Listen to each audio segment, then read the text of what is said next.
Puji syukur marilah kita panjatkan kepada Allah Subhanahu wa Ta'ala. Pada kesempatan kali ini kami dari kelompok 11 akan mempresentasikan hasil diskusi kami, yaitu tentang pendidikan dan pembangunan. Saya Yepidiki Naupal dan teman saya Salma Rodia Rahma dan Silmi Kapah. Di sini kami akan menjelaskan pendidikan dan pembangunan. Adapun pembahasan yang kami akan jelaskan yaitu tentang yang pertama yaitu ada pendahuluan. Nah, di dalam pendahuluan itu ada latar belakang dan pengertian. Nah, yang kedua itu pembahasan. Nah, esensi dan sumbangan pendidikan pada pembangunan. Nah, di dalam pembahasan itu ada wujud pembangunan sistem pendidikan. Nah, yang ketiga itu ada penutup yaitu kesimpulan.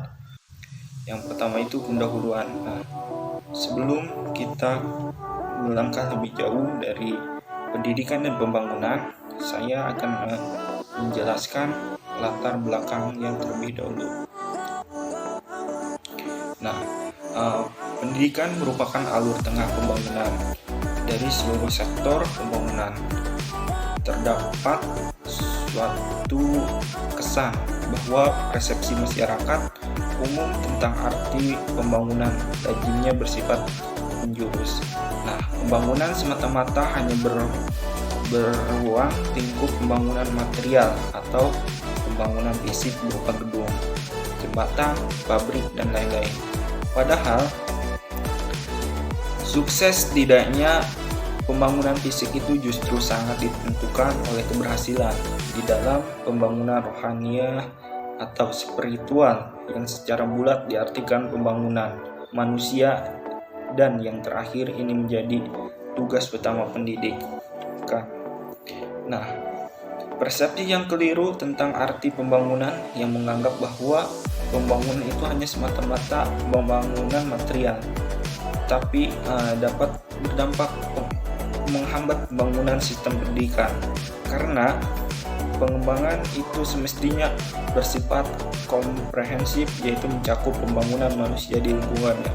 Jadi pembangunan latar belakang pendidikan dan pembangunan itu, pendidikan juga harus merata pembangunannya. Adapun pengertian dari pembangunan suatu proses perubahan yang dilakukan dengan terus-menerus untuk menuju suatu kondisi atau keadaan yang lebih baik dengan berdasarkan norma tertentu. Nah, sedangkan pendidikan adalah kemauan untuk mengembangkan kemampuan diri.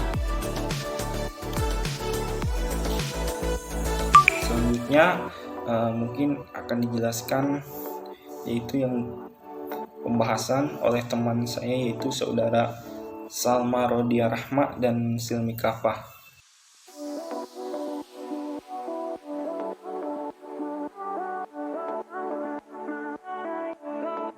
Esensi pendidikan dan pembangunan yang pertama yaitu pendidikan adalah sesuatu usaha yang berada di dalam diri manusia, sedangkan pembangunan adalah sebaliknya, yaitu usaha yang berada di luar diri manusia. Yang kedua yaitu pendidikan merupakan suatu penunjang bagi pembangunan. Pendidikan menghasilkan suatu sumber daya manusia yang berkualitas untuk pembangunan, dan ketika pembangunan atau hasil pembangunan itu telah ada, maka hasil pembangunan tersebut juga akan menyertai pendidikan untuk dalam sarana dan prasarana dan lain sebagainya. Sumbangan pendidikan terhadap pembangunan yaitu banyak sekali, diantaranya adalah dari segi sasaran, segi lingkungan, segi jenjang pendidikan, segi sektor dalam atau bidang pekerjaan atau sektor kehidupan lainnya. Yang pertama yaitu dari segi sasaran. Menurut Profesor Dr. Slamet Iman Santoso menyatakan bahwa tujuan pendidikan adalah untuk menghasilkan sumber daya manusia yang berkualitas, di mana sumber daya manusia yang berkualitas tentunya adalah manusia yang baik, dan manusia yang baik tentunya akan memperbaiki lingkungannya.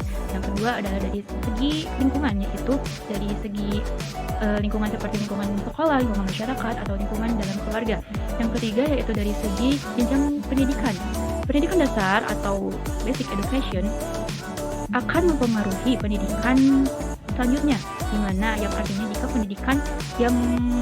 pendidikan tinggi yang berkualitas adalah tentu saja dipengaruhi oleh pendidikan dasar yang berkualitas. Dan yang terakhir adalah segi pembidangan kerja atau dalam sektor kehidupan. Tentunya banyak sekali ya, yaitu dari seperti hukum, sektor pertanian, sektor perikanan, sektor sosial dan kebudayaan, sektor dan banyak sektor lainnya.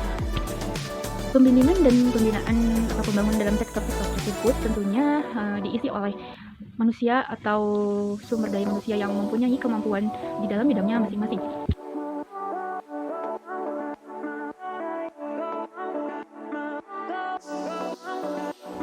Wujud pembangunan sistem pendidikan memiliki 4 aspek, di antaranya yaitu aspek filosofis keilmuan, aspek yuridis, aspek struktur, dan aspek kurikulum. Yang pertama yaitu aspek filosofis keilmuan. Aspek filosofis keilmuan merupakan penggarapan tujuan nasional pendidikan. Filsafat Pancasila menggantikan falsafah pendidikan penjajahan. Pendidikan penjajahan ini memfungsikan pendidikan untuk menghasilkan tenaga kerja. Yang kedua yaitu aspek yuridis. Kemajuan zaman menimbulkan kebutuhan baru, sehingga sistem pendidikan yang dilaksanakan sesuai dengan kebutuhan baru dan berdasarkan undang-undang pendidikan. Yang ketiga yaitu aspek struktur. Aspek ini berperan dalam upaya pembenahan struktur pendidikan yang mencakup jenjang dan jenis pendidikan, seperti lamanya waktu belajar dari jenjang satu ke jenjang yang lainnya. Yang keempat yaitu aspek kurikulum. Aspek ini sebagai sarana pencapaian tujuan. Jika tujuan kurikuler berubah, maka kurikulum pun ikut berubah. Hubungan antara aspek filosofis keilmuan dan aspek yuridis menjadi landasan, arahan, dan wadah bagi pemikiran sebaliknya. Yang berarti aspek struktur dan aspek kurikulum mengacu kepada aspek filosofis keilmuan dan aspek yuridis. Pendidikan dan pembangunan ini saling berkaitan karena pendidikan mempunyai misi pembangunan. Mula-mula membangun manusia, lalu manusia yang sudah terbentuk oleh pendidikan menjadi sumber daya pembangun. Pembangunan tersebut bisa berupa pembangunan fisik ataupun pembangunan sosial yang terbentuk oleh diri manusia itu sendiri. Jika manusia memiliki jiwa pembangunan, maka lingkungannya pun akan terbangun dengan baik.